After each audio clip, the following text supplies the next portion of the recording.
Microsoft co-founder Bill Gates criticized President Trump's decision to suspend funding to the World Health Organization as dangerous, saying the payments should continue particularly during the global coronavirus pandemic. Halting funding for the World Health Organization during a world health crisis is as dangerous as it sounds, Gates tweeted early Wednesday.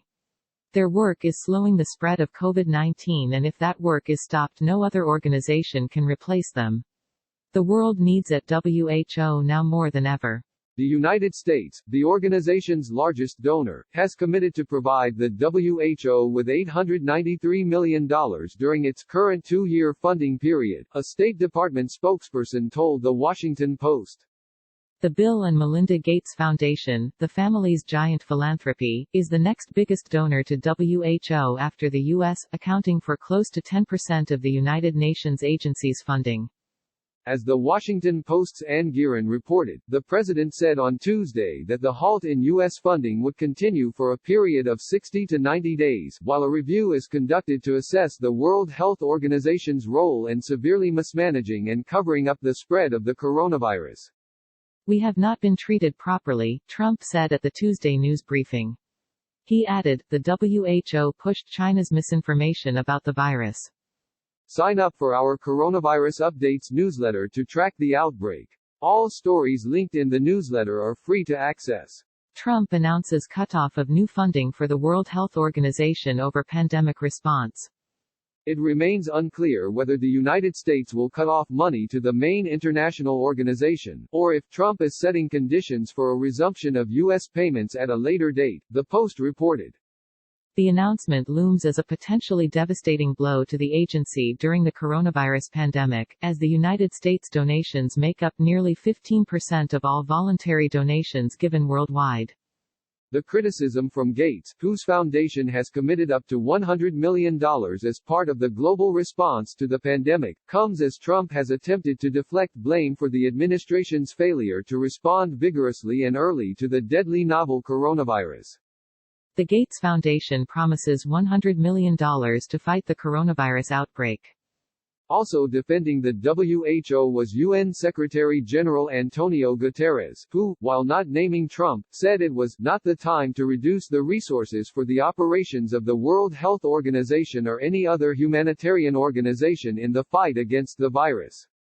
Now is the time for unity and for the international community to work together in solidarity to stop this virus and its shattering consequences, he said. Others, such as the American Medical Association, called Trump's announcement to cut WHO funding a dangerous step in the wrong direction. Cutting funding to the WHO, rather than focusing on solutions, is a dangerous move at a precarious moment for the world, the organization said in a statement. The AMA is deeply concerned by this decision and its wide-ranging ramifications, and we strongly urge the president to reconsider. While some of Trump's conservative allies are focusing on the WHO as complicit in a Chinese cover-up of the outbreak, others have urged the president to hold off on moving forward on suspending funding. If the president wants to genuinely hold the WHO accountable, counter Chinese efforts to shift blame for COVID-19, and reform the WHO to better respond to the next pandemic, he should not cut funding, at least not yet, wrote Brett D. Schaefer, an expert at the Conservative Heritage Foundation and member of the UN's Committee on Contributions. It isn't the first time that Gates has questioned the country's response to the pandemic. In a TED interview last month, Gates, while not mentioning Trump by name, suggested the push to relax social distancing to reopen the country was reckless. There really is no middle ground, and it's very tough to say to people, hey, keep going to restaurants, go buy new houses, ignore that pile of bodies over in the corner. We want you to keep spending because there's maybe a politician who thinks GDP growth is all that counts, Gates said.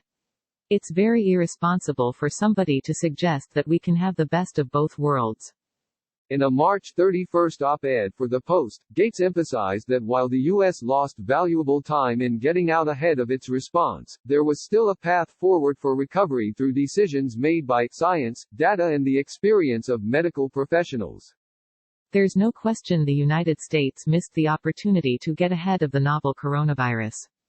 But the window for making important decisions hasn't closed, Gates wrote. The choices we and our leaders make now will have an enormous impact on how soon case numbers start to go down, how long the economy remains shut down, and how many Americans will have to bury a loved one because of COVID-19.